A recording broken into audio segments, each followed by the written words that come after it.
The dust of Hope's Landing settled in layers of fine, pale grit that coated everything from the warped planks of the general store's porch to the weary lines around a man's eyes. Jedediah Jed Stone felt it in his teeth. He stood by the mercantile's grimy window, his reflection a ghost superimposed over the sun-bleached street. A ghost was what he had become, a man hollowed out by memory, living in the quiet purgatory of self-imposed exile. He ran a rough hand over his jaw, the scrape of his calluses a familiar sound in the quiet store. His gaze was fixed on nothing, his mind miles and years away. He was tracing the faded pattern on a bolt of calico when the world outside exploded. The sharp crack of a gunshot shattered the afternoon's lazy calm. It was followed by another, then a volley. Men shouted, horses screamed. Jed didn't flinch. His body went still, a predator's instinct honed over a lifetime he was trying to forget. He dropped into a low crouch behind a stack of flour sacks, his hand hovering out of pure muscle memory over the empty space on his hip where a Colt Peacemaker had once lived. He had sold it years ago, a symbolic severing of his past. Old Man Hemlock, the store's proprietor, was already fumbling with a shotgun beneath the counter, his face ashen. Robbers, he wheezed, his voice thin as autumn smoke. The stagecoach. Jed kept his head down. "Stay down, Hemlock." He grunted the words, tasting like rust in his throat. It had been a long time since he'd given an order. The chaos outside was a symphony of violence he knew all too well. The thunder of hooves on hard-packed earth, the splintering of wood, the panicked cries of the driver. It was the sound of his old life, a life of blood and duty that had cost him everything. He closed his eyes, willing it away. This wasn't his fight. Not anymore. He was just a farmer now, a man who wrestled with soil and silence, not with outlaws. Redemption Valley was supposed to be his sanctuary, the place where the ghost of U.S. Marshal Jedediah Stone was finally laid to rest. The robbery was swift and brutal. Within minutes, the gunfire subsided, replaced by the triumphant whoops of the bandits and the fading drumbeat of their horses galloping out of town. Jed remained where he was, listening to the silence that followed, a silence punctuated by the whimpers of the wounded and the slow, cautious creak of doors opening. He rose slowly, his joints protesting, and peered over the sacks. The street was a mess. The stagecoach lay on its side like a slaughtered beast, its strongbox torn open and empty. Townsfolk were emerging from their hiding places, their faces a mixture of fear and relief. Jed's eyes scanned the scene with a professional detachment he couldn't quite suppress. 4 riders he gauged. Professionals. They knew what they were doing. As the last of the riders spurred his horse past the general store, a small object dislodged by the violent motion tumbled from a bulging saddlebag.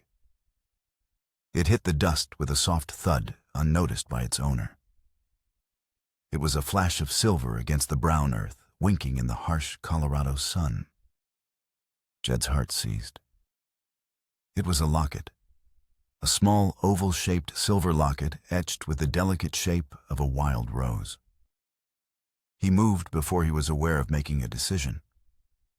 He pushed past Hemlock, ignoring the old man's stammered questions, and stepped out onto the porch. The world seemed to narrow, the sounds of the street fading into a dull roar in his ears. He walked with a heavy, deliberate gait toward the small object lying in the dust. Kneeling, his hand trembled as he reached for it. The metal was cool against his calloused skin. He turned it over. The clasp, the hinge, the finely engraved rose, it was identical. It was a perfect match for the locket he had given his wife Sarah on their wedding day, the one she never took off. The one that should have been buried with her in the ashes of their home. A wave of ice and fire washed through him. The carefully constructed walls around his heart crumbled into dust. The ghost he had tried to bury rose up, breathing cold fury into his lungs. This wasn't just a robbery anymore. was a desecration. A phantom from his past had reached into his present and stolen the last sacred memory he had. He closed his fist around the locket, the sharp edges digging into his palm. It was a promise, a vow. His fight or not, the man who dropped this would answer for it. The peace he had sought was a lie, and the past he had run from had finally hunted him down. Jedediah Stone's farm was less a home and more a monument to grief.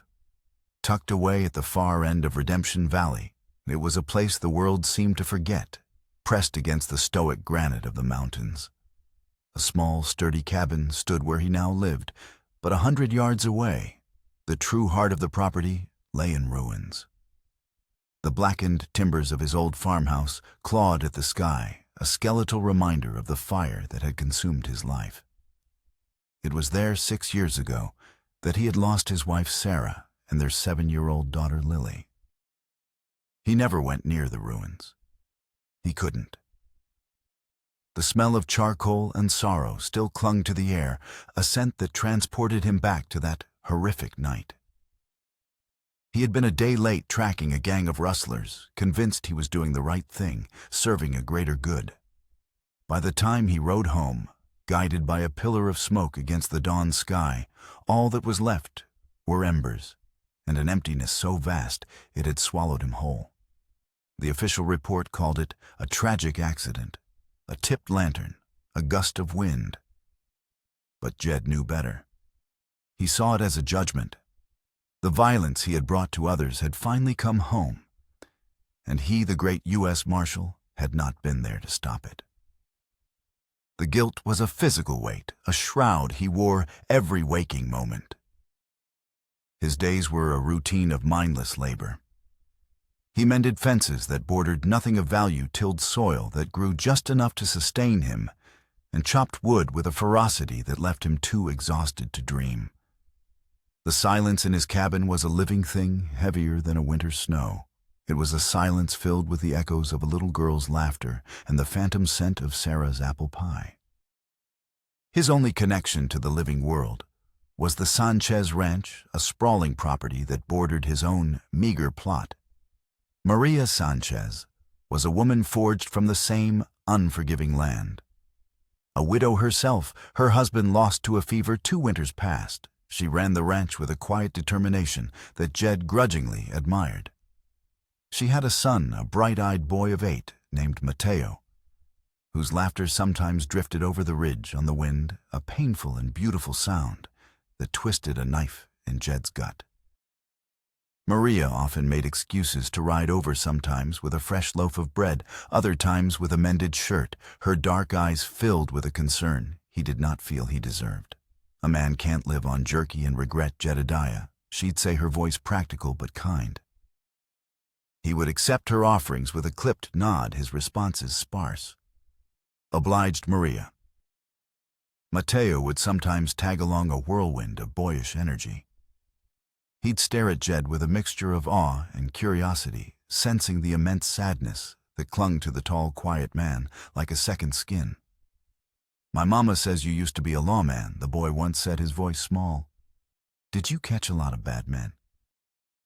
Jed had only looked down at the boy, his throat too tight to form a reply. He had simply turned and walked back into the shadows of his cabin, leaving the boy and his mother standing in the unforgiving sunlight. The town of Hope's Landing had a lawman of its own, Sheriff Brody. He was a man worn smooth by time, and compromise his face a roadmap of weariness. Brody had a paunch that spoke of too many years behind a desk and not enough in a saddle. He maintained a semblance of order, but everyone knew he was out of his depth when it came to real trouble. He was a man who preferred to mediate disputes over stray cattle rather than face down armed men. Jed had seen Brody in town after the robbery, taking statements with a sigh, his shoulders slumped in resignation. "Just a damn shame," Jed the sheriff had said, shaking his head. "Happens. These are hard times." Jed had merely nodded, the silver locket, a cold, hard secret in his pocket. Brody saw robbery. Jed saw a specter. The fragile peace of the valley, and the even more fragile peace within himself, had just been declared a casualty of a war he now had no choice but to fight. The sun bleached the valley floor, baking the cracked earth into a mosaic of pale clay, and casting long skeletal shadows from the stoic saguaros. The world felt brittle, ready to crack. The day after the robbery, Jed rode out at dawn. He left his farm chores undone, the axe leaning against the woodpile, the fields untended. For the first time in 6 years, he rode not as a farmer, but as a hunter. He carried no badge and wore no gun, but the instincts were stirring sharp and unwelcome. He rode to the spot where the locket had fallen dismounted and began to read the story written in the dust. The tracks of the 4 riders were clear, heading east toward the broken country of the canyons. One horse, he noted, had a distinctive gait, its left foreleg shod with a nicked shoe. That was his mark. He followed the trail out of town, his eyes scanning every detail, every broken twig and disturbed stone. The skills he had tried to bury were returning with a frightening clarity, like a language he thought he'd forgotten. The trail led him deep into a labyrinth of red rock and thorny scrub. The sun beat down, relentless and white. Hours passed. He moved with a patient, relentless purpose, the locket in his shirt pocket, a constant cold pressure against his chest. Finally, the tracks led him to a small, hidden box canyon where the outlaws had made a cold camp the night before. The embers of their fire were still warm. He found discarded food tins and an empty whiskey bottle. And something else. Near the fire pit, half buried in the sand, was a hand-carved wooden bird, crude but distinctive. He had seen a bird like it once before, years ago, clutched in the hand of a dead outlaw up on the Wyoming border. It was the mark of a man named Cletus Thorne, a hired gun with a penchant for whittling.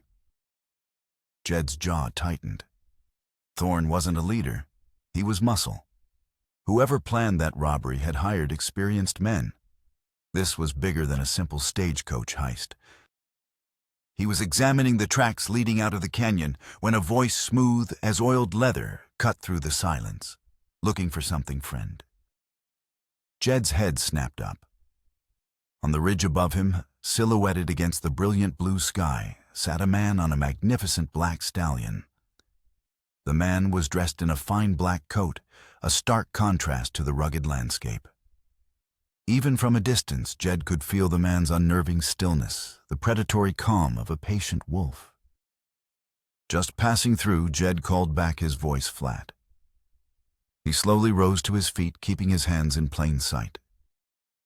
The man urged his horse down the gentle slope, moving with an effortless grace. As he drew closer, Jed saw he was handsome in a severe sort of way, with intelligent dark eyes and a smile that didn't quite reach them. He exuded an air of cultured authority that was dangerously out of place in this raw land. "This valley has a way of holding on to people," the man said, reining in his horse a few feet away. "My name is Silas Kane. I've recently acquired some interests in the area." He gestured vaguely toward the surrounding land. "Jedediah Stone," Jed replied, his gaze unwavering. Kane's smile widened slightly, a flicker of something cold in his eyes. "Ah, the recluse. I've heard of you. A man seeking peace. A noble endeavor." He paused, his eyes sweeping over the cold campsite.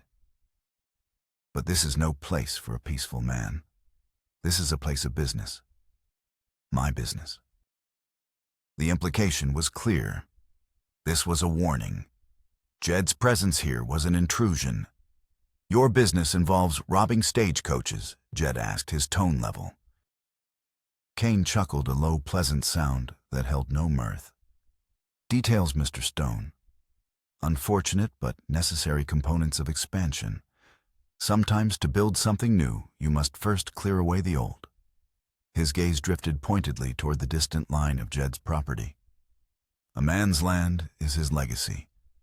It's a shame when a legacy goes up in smoke." The words hit Jed like a physical blow. The casual, veiled reference to his burned-out farm was too specific to be a coincidence. This man, this Silas Kane, knew who he was. He knew what had happened. A cold dread, colder than any fear he had ever known in the field, began to coil in his stomach. This wasn't a random encounter. Kane had been waiting for him. "I don't know what you're talking about," Jed said, his voice a low growl. "I think you do," Kane replied softly. "Some debts take a long time to come due. You should get back to your farm, Mr. Stone. Tend your garden. Forget what you saw here. The past is best left buried." With another thin smile, Kane tipped his hat, turned his stallion, and rode away, leaving Jed alone in the oppressive silence of the canyon. Jed watched him go, the man's final words echoing in his mind. Debts. The past is best left buried. Kane wasn't just a land grabber or a common outlaw. He was something more, something personal. And Jed knew with a certainty that chilled him to the bone that the fire that had taken his family was no accident. It was the first payment on a debt he didn't even know he owed. The encounter with Kane left Jed shaken. The man's words had been a key turning a lock in a part of his mind he kept bolted shut. He returned to his cabin not with answers, but with 100 new questions, each one darker than the last. He took the locket from his pocket and placed it on the rough-hewn table, its silver glow a solitary point of light in the dim interior. It was a clue, a threat, and a ghost, all at once. He needed a gun. The decision was a surrender, an admission that the farmer's life was over. He rode into Hope's Landing, his face set like granite. He avoided Sheriff Brody's office, knowing the lawman would only offer platitudes and warnings. Instead, he went to Hemlock's store. "I need to buy back my colt," Jed said without preamble. Hemlock looked up from behind his counter, his spectacles perched on the end of his nose. He blinked, surprised. "Jedediah, I sold that firearm years ago." "Then sell me another." The old man hesitated, then seemed to see the resolve in Jed's eyes, the cold fire that had been absent for so long. He sighed and shuffled to a locked cabinet, producing a well-oiled Colt Peacemaker. Jed took the weapon, its weight familiar and terrible in his hand. He checked the action, the cylinders spinning with a series of satisfying clicks. It felt like shaking hands with death. He paid Hemlock, bought 2 boxes of cartridges, and left without another word. As he was strapping on the gun belt, a shadow fell over him. It was Sheriff Brody, his face etched with concern. "Heard you were in town, Jed." "That's a foolish thing you're doing." "It's a necessary thing, Sheriff." "This ain't your concern. The robbery is being handled." "By who?" Jed asked, his voice sharp. "You Kane's men are camped 10 miles from here, and you're handling it by writing reports." Brody's face flushed. "Now listen here. Silas Kane is a businessman. He's bringing investment to this valley. A few rough hands on his payroll don't mean he's behind every crime that happens." The sheriff's defense of Kane was too quick, too practiced. Jed's suspicion hardened. "Stay out of my way, Brody," Jed said, his voice low and final. He mounted his horse and rode out, leaving the sheriff standing in the dust. As he left the town limits, he caught a glimpse of Brody in a hushed, urgent conversation with one of Kane's men at the edge of town. The sight confirmed it. The law in Hope's Landing was either neutered or compromised. He was on his own. The pressure on the valley intensified.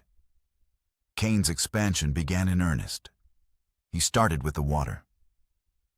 The stream that fed most of the smaller ranches, including Maria's, was dammed upstream on property Kane had legally, if ruthlessly, acquired. The water slowed to a trickle. Pastures began to turn brown. Then came the offers. Kane's men, led by the whittling gunman Cletus Thorne, went from ranch to ranch, offering to buy out the desperate families for pennies on the dollar. Those who refused found their fences cut, their livestock scattered or stolen. Fear thick and suffocating as summer humidity settled over Redemption Valley. Jed knew Maria would be a target.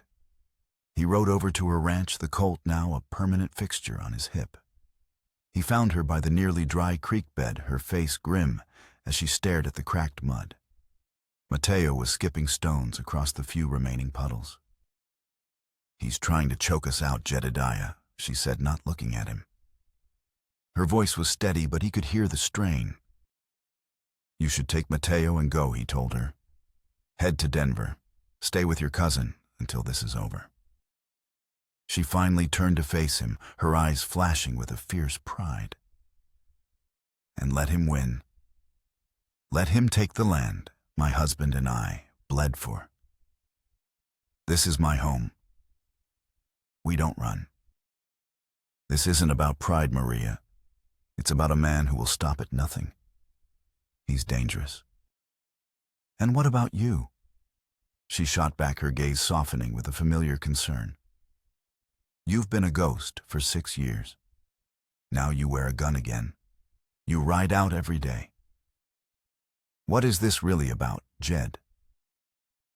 She gestured toward the locket, which he had threaded onto a leather cord around his neck. It was hidden beneath his shirt, but she seemed to sense its presence. Before he could answer, 3 riders appeared on the horizon, cresting the hill that overlooked her house. It was Thorne and 2 of Kane's other thugs. They rode down with an arrogant slowness, their intentions clear. "Maria, get Mateo in the house," now Jed said, his voice dropping to the calm, authoritative tone of the marshal he once was. She saw the look on his face, the absolute certainty, and didn't argue. She scooped up her son and ran toward the house. Jed stood his ground, a lone figure in the parched field. The 3 men reined in, forming a half-circle around him. Thorne, a hulking man with a perpetually sneering face, was carving a piece of wood. Stone Thorne grunted. "Mr. Kane told us you might be a problem. He wants us to deliver a message to the lady of the house. A final offer." "She's not interested," Jed said. Thorne chuckled. "She will be. Now step aside. Our business ain't with you." "You're wrong," Jed replied, his hand moving to rest on the butt of his colt. "It is." The air grew thick with tension. The other 2 men shifted in their saddles, their hands hovering over their own pistols. Thorne stopped whittling. He looked from Jed's cold, steady eyes to the gun on his hip and seemed to make a calculation. He wasn't a fool. He knew the stories about Marshal Stone. "Mr. Kane ain't gonna like this," Thorne snarled, but he was already backing his horse away. "He said to tell you, debts have a way of finding a man, no matter how far he runs." He spat on the ground, then wheeled his horse around. The other 2 followed suit, casting nervous glances back at Jed. They galloped away, leaving a cloud of dust in their wake. Jed didn't relax until they were out of sight. He took a deep breath, the adrenaline slowly receding. Maria emerged from the house, a rifle held tightly in her hands. "Thank you," she said, her voice trembling slightly. He just nodded, his gaze distant. Thorne's words echoed Kane's. Debts. He was missing a crucial piece of the puzzle. Kane's obsession with his land, the locket, the talk of the past, it was all connected. He had to know why. He had to uncover the truth buried in the ashes of his own life. The fight for the valley had now become inseparable from the fight for his own soul. Jed knew he couldn't win a war of attrition. Kane had money men and a hold on the law. Jed had only his wits and a past that was becoming more of a weapon than a burden. He needed leverage. He needed to understand the nature of the debt Kane claimed he was owed. He decided to turn the tables, to stop reacting and start hunting. He spent 2 days observing Kane's operation from the high ridges, using an old spyglass he'd kept from his marshal days. Kane had set up his headquarters in the old Miller Ranch, a large spread he'd acquired first. He was methodical, his men disciplined. But Jed noticed something odd. Every evening just before dusk, Kane would ride out alone. He didn't ride toward town or the other ranches. He rode west toward the jagged peaks that bordered Jed's own property, toward the ruins of the old stone farmhouse. The discovery sent a tremor through Jed. Why would Kane, a man obsessed with the future of the valley, be so interested in a place of ash and memory? It was the piece that didn't fit. On the third night, Jed followed him. He kept a safe distance, a phantom moving through the twilight shadows. Kane rode with a strange, almost reverent posture, his gaze fixed on the skeletal remains of the farmhouse. He dismounted at the edge of the property where the old fence line had collapsed and simply stood there, watching the ruins as the last light of day bled from the sky. He stayed for nearly an hour, a dark, solitary figure lost in contemplation. Jed felt a prickling on his skin. This wasn't business. It was a pilgrimage. The next day, Jed put his plan into motion. He knew a frontal assault was suicide. He needed to isolate one of Kane's men, someone who might know the truth. His target was Cletus Thorne. Thorne was a bully and a brute, but Jed sensed a weakness in him, a bully's fear of a true predator. He tracked Thorne to the saloon in Hope's Landing. The gunman was holding court at a corner table, drunk and boastful. Jed waited until Thorne stumbled out into the dark alley behind the saloon. He moved like a ghost, stepping from the shadows and pressing the cold barrel of his Colt into the soft flesh under Thorne's jaw, before the man could even register his presence. "We need to talk," Jed whispered, his voice as cold as the steel.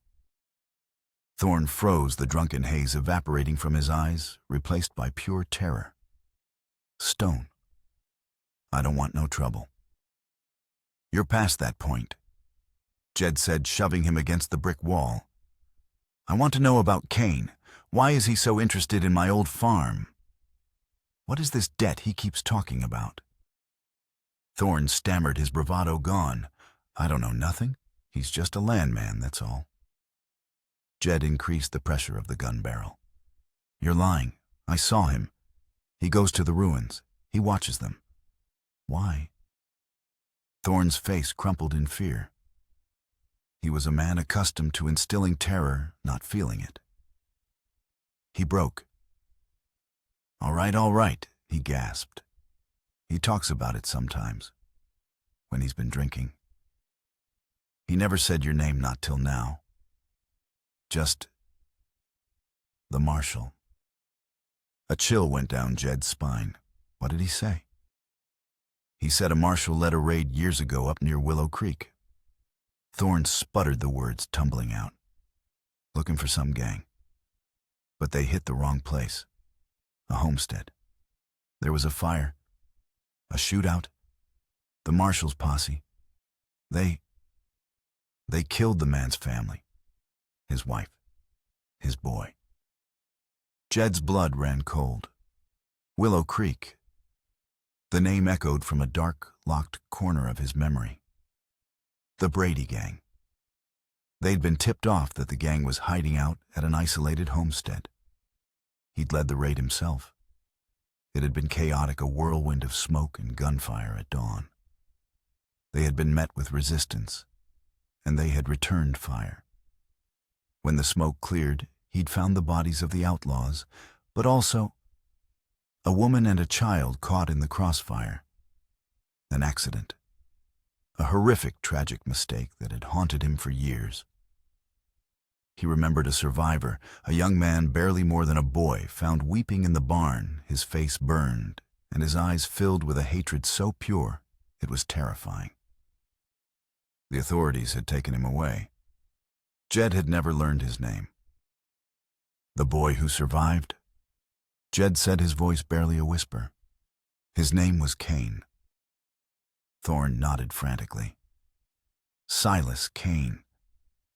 He said the marshal took everything from him, so he was going to come back and do the same. An eye for an eye, A family for a family. He said he wanted you to lose your land, your peace, everything you had. Just like he did. The fire at your farm. He told me it was justice. The world tilted on its axis. The alley seemed to spin around Jed. It wasn't an accident. It was never an accident. The fire that had stolen Sarah and Lily from him was an act of vengeance, the first move in a cold, calculated game of retribution that had been planned for years. The locket wasn't stolen from his wife's grave. It was taken from the outlaw who had started the fire, a trophy for Cain. Cain wasn't after land or money. He was after Jed's soul. He wanted to make Jed suffer the same loss, to hollow him out from the inside until nothing was left but a shell of grief, just like him. Jed stumbled back from Thorn, the gun lowering in his hand. The weight of the revelation was crushing, a physical force that took the air from his lungs. The guilt he had carried for his family's death was real, but misplaced. He had blamed himself for his absence, but the true cause was his presence, his very existence.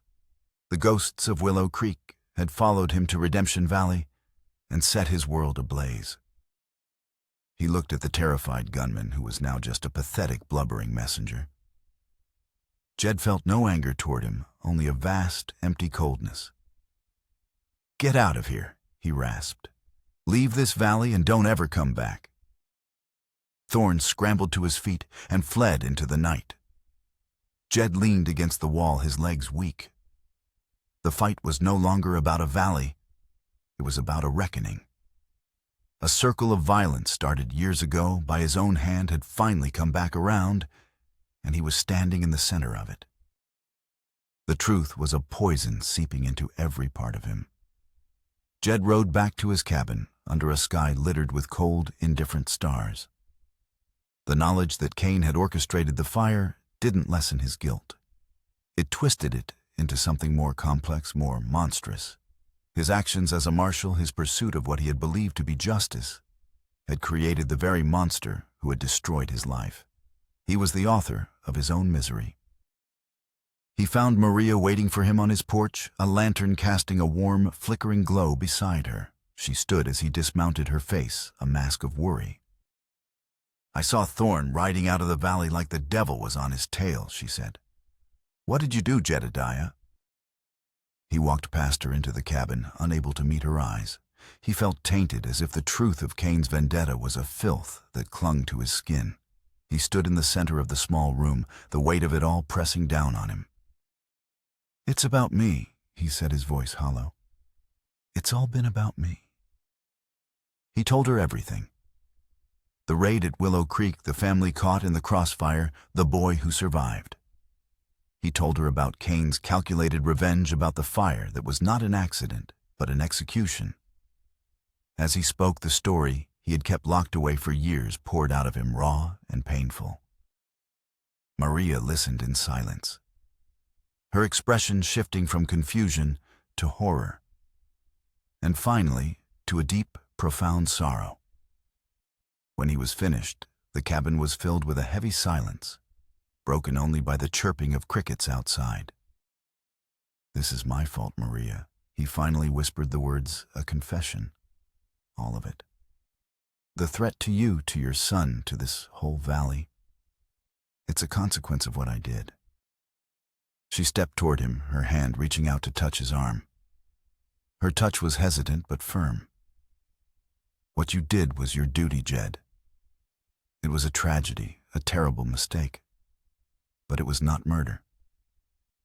What Cain has done, that is pure evil.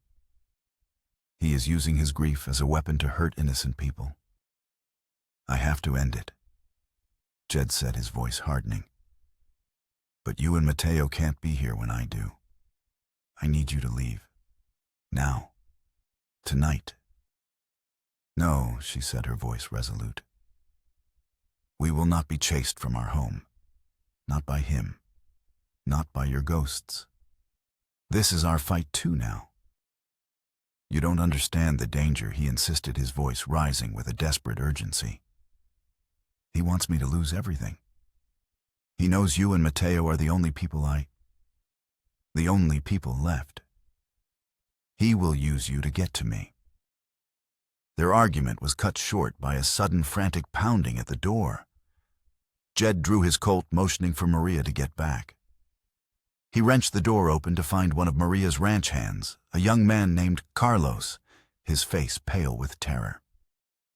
"It's Mateo." Carlos gasped out of breath. "He was playing by the stables. Mr. Kane and his men, they just rode in. They took him. They took the boy." Jed's blood turned to ice. His worst fear, the one he had just voiced, had become a reality. Kane, knowing that Jed now understood the personal nature of their war, had escalated the conflict to its most cruel and intimate level. He hadn't just taken a hostage. He had stolen the living embodiment of the family Jed had lost. He had taken the one thing that could truly break him. A cold, lethal calm settled over Jed. The grief, the guilt, the years of regret, it all burned away, leaving behind the pure, unyielding steel of the U.S. Marshal he had once been. There would be no more running, no more hiding. Kane had demanded a reckoning, and now he would get one. Where did they go? Jed's voice was flat, devoid of all emotion, but a deadly focus. Toward the old silver mine, Carlos stammered. "The one in the foothills, the Cinder Peak mine." Jed turned to Maria.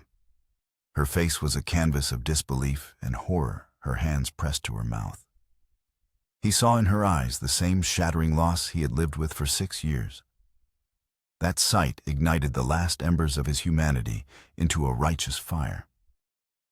"I'll get him back," he said. It was not a promise. It was a statement of fact. He checked the loads in his Colt, grabbed his rifle from the wall, and stalked out into the night without a backward glance. The wind was picking up, howling down from the mountains, carrying the scent of dust and the promise of a storm. The Cinder Peak mine was a gaping wound in the side of the mountain, a place forgotten by time and prospectors. Its skeletal wooden structures groaned under the assault of a rising wind, which whipped dust and grit into the air, obscuring the landscape in a suffocating brown haze. The storm Kane had chosen for his final act was gathering fury, a perfect backdrop for the chaos he intended to unleash. Jed rode hard, his horse eating up the miles, the wind tearing at his clothes. He could feel the storm in his bones, a primal rage that mirrored his own.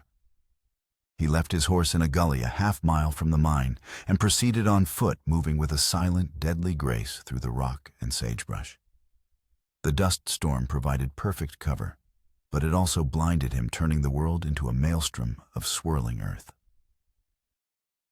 He saw 2 of Kane's men guarding the entrance to the main shaft, their figures hazy in the gloom. He circled around, climbing the treacherous rock face above the entrance, his fingers and boots finding purchase in the weathered stone. From his perch, he could see into the mine's opening. A single lantern cast flickering, distorted shadows against the tunnel walls. He saw Kane standing there, holding Mateo by the shoulder. The boy was terrified, but defiant, his small face streaked with tears and dirt. Jed raised his rifle, the stock firm against his shoulder, and took aim at one of the guards. He exhaled slowly, squeezing the trigger. The rifle's crack was swallowed almost immediately by the howl of the wind. The guard crumpled to the ground. The second guard spun around in confusion, searching for the source of the shot. Jed fired again. The second man fell. Kane whipped around, dragging Mateo deeper into the mine shaft. "Stone," he bellowed, his voice echoing from the darkness. "I knew you'd come. Come and face your judgment." Jed scrambled down from the ridge and sprinted to the mine entrance. He paused in the shadows, letting his eyes adjust to the gloom. The tunnel was a narrow, claustrophobic passage supported by rotting timbers. The air was thick with the smell of damp earth and stale gunpowder. "Let the boy go, Kane." Jed shouted, his voice bouncing off the rock walls. This is between you and me." A cold laugh echoed back. "Everything is between you and me, Marshall. He is the final piece. The sun for the sun. You will feel what I felt. You will watch hope die." Jed moved forward, his Colt now in his hand, his rifle slung over his back. He hugged the wall of the tunnel, his boots crunching softly on the loose gravel. He could see the faint glow of Kane's lantern farther down the main shaft, where it intersected with another tunnel. He was walking into a trap, and he knew it. A trap. As he reached the intersection, a figure stepped out from the side tunnel, blocking his path. It wasn't one of Kane's thugs. It was Sheriff Brody, a shotgun held leveled at Jed's chest. Brody's face was pale, his eyes wide with a mixture of fear and grim determination. "Don't do it, Jed," Brody said, his voice strained. "It's over." Jed stared at him, the betrayal a sharp physical pain. "You," he said, his voice laced with disbelief. "You were working for him all along." "He made me an offer," Brody said, his voice pleading. "A way out, a new life. He owns this valley now, Jed. You can't win." "You traded these people's lives for a bag of silver," Jed snarled. "I did what I had to do to survive." From the darkness behind, Brody Kane emerged, holding Mateo in front of him like a shield. He had a pistol pressed to the boy's temple. "A man of practicality," our Sheriff Kane said with a smirk. "Unlike you, Stone. You're a man of principle, and your principles get people killed. They got my family killed. And now they've brought this boy here to die." It was a standoff. 3 men in the suffocating darkness of the earth, the wind screaming outside like a banshee. Jed was caught between them, Brody in front, Kane behind. His task was impossible. "Let the boy go," Jed said again, his voice dangerously calm. His eyes locked on Kane. "I'm the one you want." "Oh, I'll have you," Kane hissed, his face contorting with years of repressed hatred. "But first you watch. Just like I had to." He tightened his grip on Mateo. Jed saw the boy flinch. In that instant, something shifted. He wasn't just a marshal seeking justice or a grieving man seeking vengeance. He was a protector. He had to save an innocent child. He had to break the cycle. He made his move. It was a gamble, a prayer to instinct and speed. He dropped to one knee, bringing his Colt up not at Kane, but at the lantern hanging from a low-slung timber just above Brody's head. He fired. The bullet shattered the glass. The lantern exploded in a shower of burning oil and darkness. The tunnel was plunged into absolute blackness.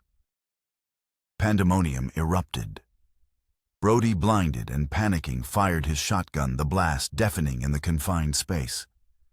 The buckshot tore into the wooden supports above him. Kane cursed, shoving Mateo away from him to free his hands. Jed didn't wait. In the split second of the muzzle flash from Brody's shotgun, he had seen their positions. He lunged forward in the dark, not toward the sheriff, but past him, a wraith moving through the chaos. He collided with Kane, the impact driving both men against the hard rock wall. Kane's pistol went off the shot, wild, the bullet screaming off the stone near Jed's head. Jed brought his own gun up, pressing it hard into Kane's side. They struggled in the pitch black, 2 men locked in a primal, desperate fight, their grunts and curses lost in the roar of the wind and the groaning of the dying mine. Above them, the timber support, weakened by Brody's shotgun blast, cracked with a sound like a pistol shot. Then another. The ceiling began to give way. Rocks and dust rained down on them. "The mine's caving in," Brody screamed in terror. He turned and ran, stumbling blindly back toward the entrance. Jed knew he had only seconds. He slammed Kane's head against the wall, stunning him for a moment. "Mateo," he yelled into the darkness. "Crawl toward the entrance, now." He felt Cain recover a knife blade slicing through the dark, cutting a shallow gash along his arm. Jed ignored the pain. He shoved Cain away from him and scrambled toward where he'd last seen the boy. His hand found Mateo's small arm. "Go," he ordered, pushing the boy ahead of him. A massive beam fell from the ceiling, crashing down where they had just been sealing the passage behind them. Cain screamed in rage and terror from the other side.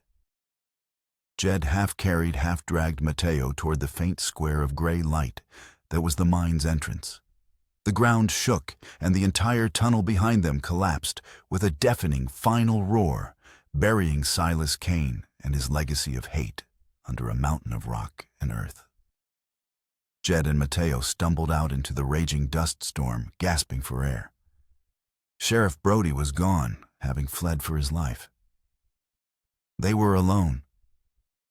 Jed knelt, his hands on the boy's shoulders, his body shaking with adrenaline and exhaustion. Mateo looked up at him, his eyes wide. He was safe. The cycle was broken. Jed had faced his past in the dark, and this time he had saved the child. The walk back to the Sanchez ranch was long and silent. The dust storm had begun to subside, leaving a world washed in the muted colors of twilight. Jed carried Mateo most of the way, the boy's small weight a comforting, tangible burden. When the lights of the ranch house came into view, Maria was already there, a silhouette standing on the porch, her vigil unbroken. She saw them and ran, her feet flying over the dry ground. She didn't say a word, simply threw her arms around her son, burying her face in his hair, her body racked with silent, grateful sobs. Jed stood back, watching the reunion, a hollow ache in his chest. He had returned her son, but it could never bring back his own daughter. After a few moments, Maria looked up at Jed, her eyes shining with tears. "Thank you," she whispered the words, carrying a universe of meaning. Jed just gave a slow, tired nod. He turned to leave his duty done. "Jedediah, wait," she called after him. "Where will you go?" He paused, looking back at her, and the boy a small island of warmth and light in the growing darkness. Then he looked toward the black skeleton of his burned-out farmhouse, a monument to his pain. "Home," he said, and continued his walk into the night. When he reached town the next day, it was to find that justice of a sort had already been served. Sheriff Brody had been found by a posse of ranchers cowering in the stables. He had confessed everything, his nerve utterly broken.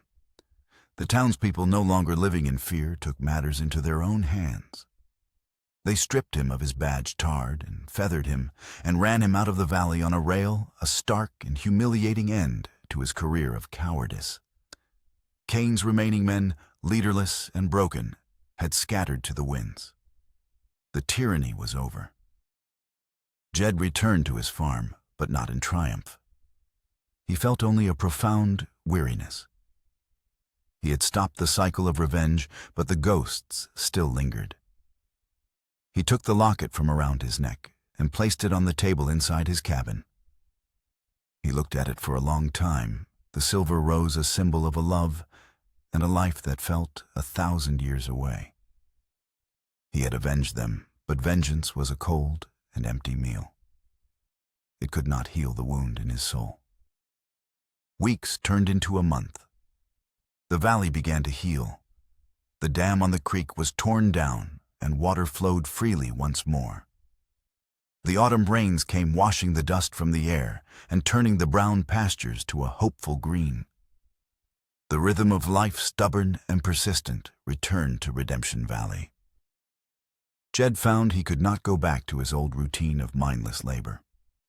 The silence in his cabin was no longer a comfort. It was a prison. One morning, he woke at dawn, picked up a hammer and a pry bar, and walked the 100 yards to the ruins of his old farmhouse. It was the first time he had set foot there in 6 years. He began the work of tearing it down.